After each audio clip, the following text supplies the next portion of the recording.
রাষ্ট্রপতিকে দিয়ে অবৈধ আদেশ জারি করেছে অন্তর্বর্তী সরকার, সংসদে বললেন স্বরাষ্ট্রমন্ত্রী। ঐক্যমত্য হয়েছে with note of dissent. Note of dissent সহ যেভাবে আমরা ঐক্যমত্য হয়েছে সেটা লিখলেন না, তার মানে এটা হচ্ছে একটা জাতীয় প্রতারণার দলিল। সংবিধান সংশোধন কমিটিতে সমান সংখ্যক সদস্য রাখার আহ্বান বিরোধী দলীয় নেতার। নিউ ইয়র্কে সড়ক পার হওয়ার সময় ট্রাক চাপায় এক বাংলাদেশি তরুণী নিহত, কমিউনিটিতে নেমে এসেছে শোকের ছায়া। স্বাগত প্রবাসের সংবাদে, সঙ্গে আছি শাহরিয়ার অঙ্কুর। দেখছিলেন বিআরবি কেবল সংবাদ শিরোনামগুলো। জুলাই জাতীয় সনদ বাস্তবায়ন আদেশ অন্তর্বর্তী সরকারের অন্তহীন প্রতারণার দলিল বলে মন্তব্য করেছেন স্বরাষ্ট্রমন্ত্রী সালাউদ্দিন আহমদ। মঙ্গলবার সংসদে বিরোধী দলীয় নেতার উত্থাপিত মুলতবি প্রস্তাবের ওপর আলোচনায় তিনি কথা বলেন। এ সময় সংবিধান সংশোধনে বিশেষ কমিটি গঠনের প্রস্তাব দেন তিনি। পরে এই কমিটিতে সরকার ও বিরোধী দলের সমান সংখ্যক সদস্য রাখার আহ্বান জানান বিরোধী দলীয় নেতা ডক্টর শফিকুর রহমান।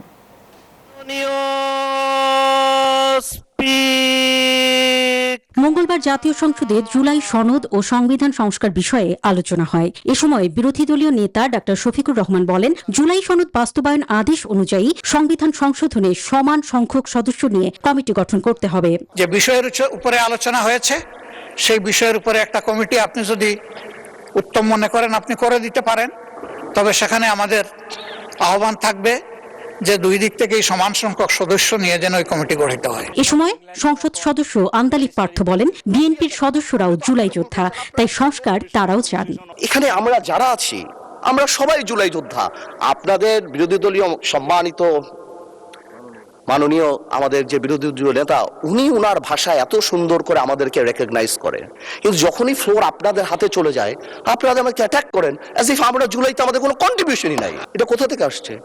আপনারা আমাদের সচরাচর আমরা যেভাবে সংবিধান পরিবর্তন করি আমরা সেখানে থাকতে চেয়েছি, আমরা সেভাবে করব। আপনারা বসেন, আমাদের নোট অফ ডিসেন্ট আছে, let's talk, let's sit down. একই কথা বলেন স্বরাষ্ট্রমন্ত্রীও। তবে তিনি বলেন, জুলাই সনদ বাস্তবায়ন আদেশ অন্তর্বর্তী সরকারের প্রতারণার দলিল। বলছে জুলাই জাতীয় সনদ 2025-এর যে সকল বিষয়ে ঐক্যমত্য হয়েছে ঐক্যমত্য হয়েছে উইথ নোট অফ ডিসেন্ট। কিন্তু এখানে নোট অফ ডিসেন্টের প্রশ্নটা কোথায়? এখানে নোট অফ ডিসেন্টের অংশটা কোথায়? আপনি প্রস্তাবটা করলেন আর নোট অফ ডিসেন্ট সহ যেভাবে আমরা ঐক্যমত্য হয়েছে সেটা লিখলেন না, তার মানে এটা হচ্ছে একটা জাতীয় প্রতারণার দলিল। এদিকে আইনমন্ত্রী বলেন, রাষ্ট্রপতিকে এই আদেশ জারি করতে বাধ্য করা হয়েছে। মাননীয় স্পিকার, জুলাই আদেশটা দেখবেন এবং অধ্যাদেশটা দেখবেন। অধ্যাদেশের উপরে লেখা আছে আর্টিকেল 93 অব দি কনস্টিটিউশনের আন্ডারে এই অধ্যাদেশ জারি করা হয়েছে। আর অর্ডার যেটা ওনারা দেখাচ্ছেন, ওই অর্ডারের কোনো জায়গায় কোন আইনের ব্যাকিং এ অর্ডার পাস করা হয়েছে? নাথিং লাইক দ্যাট, মাননীয় স্পিকার। অন্তরা বিশ্বাস, নিউজ 24, ঢাকা। সংবিধান সংশোধন সংক্রান্ত বিশেষ কমিটি গঠনের জন্য সরকারি দলের প্রস্তাবে একমত নয় বিরোধী দল। রাতে জাতীয় সংসদের মিডিয়া সেন্টারে সংবাদ সম্মেলনে একথা জানান বিরোধী দলীয় নেতা ও জামায়াত ইসলামের আমির ডক্টর শফিকুর রহমান। বলেন, আইনমন্ত্রী তার বক্তব্য ভুলভাবে উপস্থাপন করেছেন। এখন কিন্তু বিষয়টা একটা সমস্যার মধ্যে ঢুকে গেছে। এখানে সংস্কার পরিষদ এবং পরিষদের সভা আহ্বান সংক্রান্ত এই নোটিশ, মাননীয় আইনমন্ত্রী তিনি বক্তৃতায় উঠে আমাকে মিসকোট করেছেন, বলেছেন যে এই প্রস্তাব আমরা ওনারা যেভাবে সংবিধান সংশোধনের জন্য দিয়েছেন আমরা সেটা গ্রহণ করেছি। আসলে আমরা সংবিধান সংশোধন সংক্রান্ত কোনো প্রস্তাবে আমরা মতামত দেইনি। সারা দেশে হামের প্রকোপ। এই রোগে আক্রান্ত হয়ে চলতি বছরে এখন পর্যন্ত অন্তত 38 শিশুর মৃত্যু হয়েছে। এদিকে পরিস্থিতি সামাল দিতে টিকা কিনতে ইউনিসেফের প্রায় 600 কোটি টাকা পরিশোধ করেছে সরকার। মঙ্গলবার রাজশাহীতে এসব কথা বলেন স্বাস্থ্য সচিব কামরুজ্জামান চৌধুরী। জুনে শুরু হবে হামের টিকাদানের বিশেষ ক্যাম্পেইন। প্রতিনিধিদের পাঠানো তথ্য, চিত্রের রিপোর্ট। হঠাৎ হাম আক্রান্ত রোগীর সংখ্যা বৃদ্ধি ও মৃত্যুর ঘটনায় আতঙ্ক ছড়িয়েছে দেশ জুড়ে। হামের উপসর্গ নিয়ে চট্টগ্রাম মেডিকেলে ভর্তি 27 জন। রাজশাহী মেডিকেলে চিকিৎসা নিচ্ছে 98 শিশু। এর মধ্যে আজ চিকিৎসাধীন অবস্থায় 2 জনের মৃত্যু হয়েছে। আর উপসর্গ নিয়ে রংপুর মেডিকেলে ভর্তি 4 শিশু। আর সিলেটেও মাত্র 5 দিনে 39 রোগীর দেহে এ রোগ শনাক্ত হয়। কুষ্টিয়ায় শনাক্ত 63, পাবনায় 6 আর শরীয়তপুর হাসপাতালে ভর্তি 3 রোগী। 22 জনের ভিতরে 3 জনের অবস্থা একটু আশঙ্কাজনক, আর বাকি 17 জন সুস্থ হয়ে বাড়ি ফিরে গিয়েছে। আমরা বেশি মানে বাচ্চা 1 থেকে 3 বছরের মধ্যে এই বাচ্চাগুলো বেশি পাচ্ছে। হামের সংক্রমণ বেড়ে যাওয়ায় উদ্বেগ উৎকণ্ঠা বাড়ছে অভিভাবকদের। আমরা আতঙ্কিত, মানে সারা দেশে ইতিমধ্যে হাম মহামারী আকার ধারণ করছে। সম্প্রতি হামে আক্রান্ত শিশুদের 1/3 বয়স 9 মাসের কম। বর্তমানে 9 মাস বয়সে শিশুদের হামের টিকা দেয়া হয়। এই কারণে হামের টিকা দেওয়ার বয়স কমিয়ে 6 মাস করার সুপারিশ করেছে national immunisation technical advisory group. এদিকে পরিস্থিতি সামাল দিতে টিকা কিনতে ইউনিসেফকে প্রায় 600 কোটি টাকা পরিশোধ করেছে সরকার। মঙ্গলবার রাজশাহীতে এসব কথা বলেন স্বাস্থ্য সচিব কামরুজ্জামান চৌধুরী। ইতোমধ্যেই আমরা 604 কোটি টাকার টিকা ক্রয়ের জন্য যে প্রস্তাব আমরা পাঠিয়েছি, ক্রয় কমিটি গত বৃহস্পতিবারে অনুমোদন দিয়েছে। আমরা গতকাল মন্ত্রিপরিষদ বিভাগে নিজেরা গিয়ে খোঁজ নিয়েছি এবং আজকে আমরা জেনেছি এই ক্রয় অনুমোদন হয়েছে। এমন পরিস্থিতিতে সরকার নিয়মিত টিকাদান কর্মসূচির বাইরে জুনের শুরুতে একটি বিশেষ হাম টিকাদান কর্মসূচি চালু করতে চলেছে। সোমবার জাতীয় টিকাদান কারিগরি উপদেষ্টা কমিটির এক বৈঠকে এই সিদ্ধান্ত নেওয়া হয়। Desk report, news 24। যুক্তরাষ্ট্রের নিউ ইয়র্কে সড়ক পার হওয়ার সময় ট্রাক চাপায় বাংলাদেশি তরুণী নিহত হয়েছে। নিউ ইয়র্কের স্থানীয় সময় রোববার জ্যাকসন হাইটসের কাছে উডসাইড এলাকার ময়লার ট্রাকের ধাক্কায় ঘটনাস্থলে মৃত্যু হয় ওই তরুণীর। পুলিশ জানায় নিহত নিশাত জান্নাত নিউ ইয়র্ক সিটি কলেজের শিক্ষার্থী ছিলেন। তিনি জ্যামাইকায় পারসন্স বুলেভার্ড একটি পার্কিং গ্যারেজে রিসিপশনিস্ট হিসেবে কাজ করতেন। তার বাড়ি সিলেটের গোপালগঞ্জের উত্তর খড়গাঁওয়ে। এ ঘটনায় কমিউনিটিতে নেমে এসেছে শোকের ছায়া।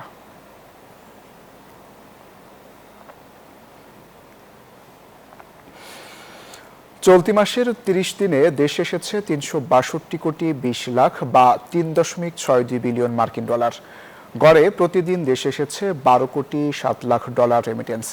মঙ্গলবার বাংলাদেশ ব্যাংকের মুখপাত্র আরিফ হোসেন খান এ তথ্য জানান। তিনি আরও বলেন, গত বছরের একই সময়ে এসেছিল 327 কোটি 20 লাখ ডলার, অর্থাৎ বছর ব্যবধানে রেমিটেন্সের পরিমাণ বেড়েছে। যুক্তরাজ্যে ব্রাহ্মণবাড়িয়া স্টুডেন্টস ওয়েলফেয়ার অ্যাসোসিয়েশন ইউকের উদ্যোগে ঈদ পুনর্মিলনী অনুষ্ঠিত হয়েছে। যুক্তরাজ্যের বিভিন্ন শহর থেকে ব্রাহ্মণবাড়িয়ার শিক্ষার্থীরা অনুষ্ঠানে যোগ দেন। এ সময় সংগঠনের নতুন আহ্বায়ক কমিটি ঘোষণা করা হয়, যেখানে সোয়াইবুর রহমান সরকারকে আহ্বায়কের দায়িত্ব দেওয়া হয়। এতে বক্তারা বলেন, নতুন কমিটি সংগঠনকে আরও বেশি গতিশীল করে তুলবে।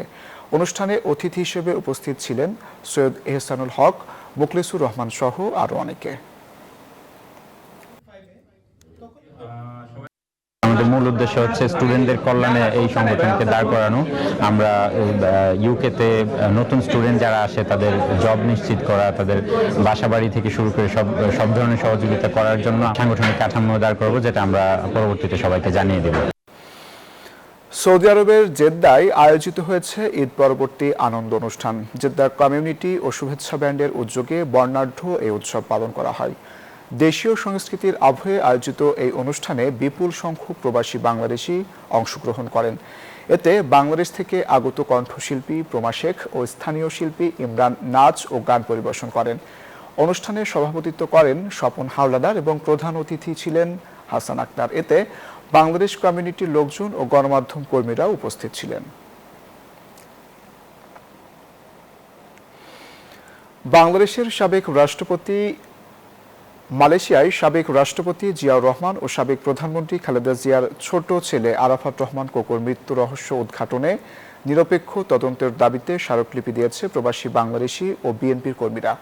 দোষীদের চিহ্নিত করে বিচারের আওতায় আনা এবং হাই কমিশনের দুর্নীতিগ্রস্ত কর্মকর্তাদের অনতি বিলম্বে প্রত্যাহার সহ 8 দফা দাবি উত্থাপন করা হয়েছে।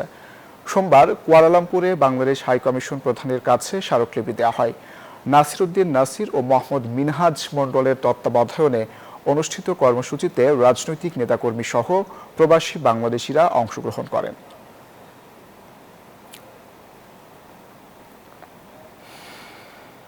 সংযুক্ত আরব আমিরাতের আবুধাবিতে বাংলাদেশ দূতাবাসে স্বাধীনতা দিবস উদযাপন করা হয়েছে। এ সময় জাতীয় পতাকা উত্তোলনের মাধ্যমে অনুষ্ঠান শুরু করেন রাষ্ট্রদূত তারেক আহমেদ। পরে স্বাধীনতা যুদ্ধের শহীদদের আত্মার মাগফিরাত কামনা করে দোয়া ও মোনাজাত করা হয়। দিবসটি উপলক্ষে রাষ্ট্রপতি ও প্রধানমন্ত্রীর পাঠানো বাণী পাঠ করা হয়। এতে উপস্থিত ছিলেন মিশনের ঊর্ধ্বতন কর্মকর্তা সহ বিভিন্ন সংগঠনের প্রতিনিধিরা। এপ্রিলে বাড়ছে না জ্বালানি তেলের দাম। বিশ্ববাজারের সঙ্গে সমন্বয় ও সার্বিক পরিস্থিতি বিবেচনায় আপাতত তেলের দাম বাড়ানো হবে না বলে জানিয়েছে জ্বালানি বিভাগ। সংকট সমাধানে সচিবালয়ে ক্রয় সংক্রান্ত মন্ত্রিসভা কমিটির বৈঠকে 2,60,000 মেট্রিক টন জ্বালানি তেল কেনার অনুমোদন দেওয়া হয়েছে। এদিকে পররাষ্ট্র প্রতিমন্ত্রী শামা ওবায়দ জানিয়েছেন, সৌদি, রাশিয়া, ভারত সহ 5 দেশ থেকে জ্বালানি কিনবে সরকার। জ্বালানি তেলের অবৈধ মজুতের বিরুদ্ধে সারা দেশে অভিযান চালাচ্ছে জ্বালানি মন্ত্রণালয়। মন্ত্রণালয়ের তথ্য বলছে 3 থেকে 30 মার্চ পর্যন্ত 64 জেলায় মোট 3,559টি অভিযান পরিচালনা করা হয়েছে। মামলা হয় 191টি। জরিমানা হয়েছে 9,35,070 টাকা। সাতক্ষীরা, গাজীপুর ও চাঁদপুরে একজন করে মোট 3 জনকে কারাদণ্ড দেওয়া হয়েছে। জ্বালানি তেলের বর্তমান মজুতের হিসেব দিয়েছে জ্বালানি বিভাগ। এতে বলা হয়, দেশে বর্তমানে ডিজেলের মজুত আছে 1,28,939 টন, অকটেন রয়েছে 7,940 ton, petrol 11,431 ton, jet fuel 44,609 ton. নিয়মিত আমদানি ও খালাস প্রক্রিয়া চলমান থাকায় তেল সরবরাহ স্বাভাবিক রয়েছে বলে সংবাদ সম্মেলনে জানান মন্ত্রণালয়ের মুখপাত্র যুগ্ম সচিব মনির হোসেন চৌধুরী। আমাদের সম্পূর্ণ প্রস্তুতি আছে। আমরা রাত দিন পরিশ্রম করছি যাতে জ্বালানি সেক্টরে কোনো রকম সমস্যা তৈরি না হয়, আমরা যাতে মানুষকে শান্তি দিতে পারি। আমাদের সাপ্লাই চেইনে যা যা করা দরকার, যেটুকু ডিজেল প্রতি মাসে চাহিদা, যেটুকু অকটেন প্রতি মাসে চাহিদা, সেটা কিভাবে নিশ্চিত করা যায় আমরা কাজ করছি। যুদ্ধ পরিস্থিতির কারণে অনেকেই হয়তো G2Gর এটা ক্যান্সেল করতে পারে, সেটাও আমরা মাথায় রেখেছি। এটার বিকল্প কি হতে পারে সেভাবে আমরা কাজ করছি। এদিকে পররাষ্ট্র প্রতিমন্ত্রী শামা ওবায়দ পররাষ্ট্র মন্ত্রণালয় জ্বালানি তেল প্রসঙ্গে সাংবাদিকদের বলেন, দেশে এখন পর্যন্ত কোনো জ্বালানি সংকট নেই। অসৎ প্রক্রিয়ায় তেল মজুত করে রাখার কারণে কৃত্রিম উপায়ে জ্বালানি সংকট তৈরি করার চেষ্টা চলছে। তেল আমদানির জন্য বিভিন্ন দেশের সাথে যোগাযোগ করছে সরকার। জ্বালানি সংকট হতে পারে বলে আমরা আশঙ্কা করছি, বা যে সংকটটা যাতে না হয়, আমাদের তেল মজুদ আছে, জ্বালানি মজুদ আছে, সেই মজুদটা যেন আমরা আরো বাড়াতে পারি, সেই জন্য আমাদের ডিপ্লোমেসি চলছে। আমরা যে সোর্সগুলো থেকে আমরা এখন যুদ্ধের কারণে তেল আনতে পারছি না, সেই কারণে আমরা অন্য সোর্স থেকে যাতে আমরা তেল আনতে পারি, সেই কাজ জ্বালানি আনতে পারি, সেই পররাষ্ট্র মন্ত্রণালয় আমাদের পক্ষ থেকে যতটুকু সহযোগিতা জ্বালানি মন্ত্রণালয়কে করার, সেটা আমরা 100% করছি। এদিকে জ্বালানি সংকট মোকাবেলায় মোট 2,60,000 মেট্রিক টন জ্বালানি তেল কেনার অনুমোদন দিয়েছে ক্রয় সংক্রান্ত মন্ত্রিসভা কমিটি। সচিবালয় অর্থমন্ত্রীর সভাপতিত্বে অনুষ্ঠিত বৈঠকে এই সিদ্ধান্ত নেওয়া হয়েছে। শানাজি ইয়াসমিন, নিউজ 24, ঢাকা। ফিলিং স্টেশনগুলোতে মঙ্গলবারও ছিল যানবাহনের দীর্ঘ সারি। ঘন্টার পর ঘন্টা অপেক্ষা করেও জ্বালানি না পেয়ে তীব্র ক্ষোভ প্রকাশ করেছেন অনেকে। ডিপো থেকে চাহিদা অনুযায়ী জ্বালানি না পাওয়ার কথা জানিয়ে পরিস্থিতি সামাল দিতে রাতে পাম্প বন্ধ রাখার প্রস্তাব দিয়েছে মালিক সমিতি। মঙ্গলবার সকাল থেকেই রাজধানীর পেট্রোল পাম্পগুলোতে যানবাহনের দীর্ঘ সারি। ঘন্টার পর ঘন্টা অপেক্ষা করেও চাহিদা মতো তেল পাচ্ছেন না গ্রাহকরা। তেল পেতে এক পাম্প থেকে অন্য পাম্পে ছুটছেন অনেকে। চরম ভোগান্তিতে বাড়ছে ক্ষোভ। আমি মাত্র আসছি, আমার সামনে প্রায় আরো 150 গাড়ি আছে, আমার পাশে আছে। আমরা আদৌ তেল পাবো কিনা এটা নিয়ে আমরা সন্দিহান। এসে বরঞ্চ 1 সপ্তাহের জন্য বন্ধ দিয়ে দিলে সবাই বুঝবে যে না, তেল নাই, রাস্তাঘাটে বাড়ান যাবো না। আমি 7টা থেকে এখনো লাইনে দাঁড়ায় আছি, আমার সামনে এখনো 100 উপরে গাড়ি আছে, এখন তেল পাবো কিনা জানি না। পেট্রোল পাম্প ওনার্স অ্যাসোসিয়েশন জানায়, ডিপো থেকে পর্যাপ্ত তেল না পাওয়ায় সরবরাহ সংকটে পড়েছেন তারা। নিরাপত্তার স্বার্থে রাত 8টা থেকে সকাল 7টা পর্যন্ত পাম্প বন্ধ রাখার প্রস্তাব দিয়েছে সংগঠনটি। বর্তমান প্রেক্ষাপটে যে চাহিদা বাজারে তৈরি হয়েছে, সেই চাহিদার তুলনায় আমরা তেল সরবরাহ পাচ্ছি না। This is very clear. কারণ এই চাহিদা তো চাহিদা না, এটা হলো একটা সম্পূর্ণ প্যানিক বাইং। এদিকে শৃঙ্খলা ফেরাতে 1 সপ্তাহের মধ্যে ফুয়েল পাস চালু করতে যাচ্ছে সরকার। আমরা দিন রাত 24 ঘন্টা নসিহত করছি। সাদমান রাফিদ, নিউজ 24, ঢাকা। এদিকে দেশের বিভিন্ন স্থানে অভিযান চালিয়ে জ্বালানি তেল জব্দ করেছে আইন শৃঙ্খলা বাহিনী। এর মধ্যে মঙ্গলবার দুপুর থেকে সন্ধ্যা পর্যন্ত মাদারীপুরের শিবচরে অভিযান চালিয়ে 28 ব্যারেল ডিজেল উদ্ধার করেছে ভ্রাম্যমাণ আদালত। তবে এ ঘটনায় কাউকে আটক করা যায়নি।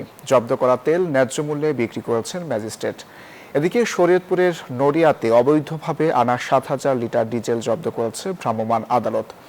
এ সময় জুয়েল সর্দার নামের ওই দোকানিকে 10,000 টাকা জরিমানা করে ভ্রাম্যমাণ আদালত। এছাড়াও নারায়ণগঞ্জের সিদ্ধিরগঞ্জে 9,100 লিটার জ্বালানি তেল জব্দ করেছে জেলা প্রশাসন ও বিজিবি। এ সময় একজনকে 2 মাসের কারাদণ্ড ও অর্থদণ্ড দেওয়া হয়। আমরা এখানে একটি মোবাইল কোর্ট পরিচালনা করি। মোবাইল কোর্ট পরিচালনাকারে আমরা এখানে 9,100 লিটার ডিজেল জব্দ করি এবং এখানে এই ডিজেলের যে বর্তমানে দায়িত্বে ছিলেন তিনি কোনো সদুত্তর দিতে পারেন। আমরা ওনাকে বাংলাদেশ পেট্রোলিয়াম আইন 2016 এর 4 ধারা লঙ্ঘনে 20 ধারা অপরাধ যে উনি করেছেন সেই জন্য আমরা তাকে 2 মাসের বিনাশ্রম কারাদণ্ড দিই। জ্বালানি সাশ্রয়ে এবার শিক্ষা প্রতিষ্ঠানে অনলাইনে ক্লাস করার কথা ভাবছে সরকার। করোনাকালীন সময়ে এমন অভিজ্ঞতা অনেকেরই আছে। তবে শিক্ষক ও অভিভাবকরা খানিকটা নিমরাজি হলেও এমন সিদ্ধান্তে খুশি শিক্ষার্থীরা।